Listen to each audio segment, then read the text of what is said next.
கலியுகம் முற்றிவிட்டது. சத்தியமாக சொல்கிறேன் சார்.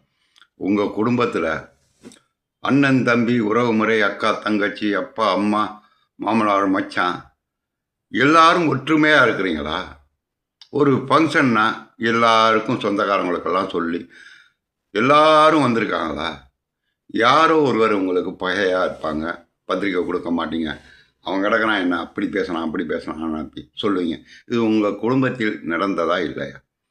கலியுகம் முற்றிவிட்டது. அதாவது அந்த காலத்தில் ஒருத்தர் பத்திரிக்கை ஒண்டி ஒரு வீட்டில் கொடுத்தா, ஏன்டா அண்ணன் தம்பிக்கெல்லாம் கூட பாட்டி சொல்லுவாள். அந்த வீட்டில் உள்ள பாட்டி, அண்ணன் தம்பிக்கெல்லாம் கொடுத்தியா? இல்லை, அவருக்கு எனக்கு பேச்சுவார்த்தையில் இல்லை, கொடுக்கலாம். முதல்ல அவனுக்கு கொடுத்துட்டு அப்புறம் அங்கே வாடா அப்படிமா. அட்வைஸ் பண்ண ஆள் இருந்தது, உண்மையை எடுத்து சொல்ல ஆள் இருந்தது. தற்காலத்தில் பணம் தான் முக்கியம், பிரிஸ்டேஜ் செல்வம் தான் முக்கியம் அப்படின்னு நினைக்கிறத உறவுமுறை பாதிக்கிறது. இதை எடுத்து சொல்ல எவனும் கிடையாது இந்த உலகத்தில்.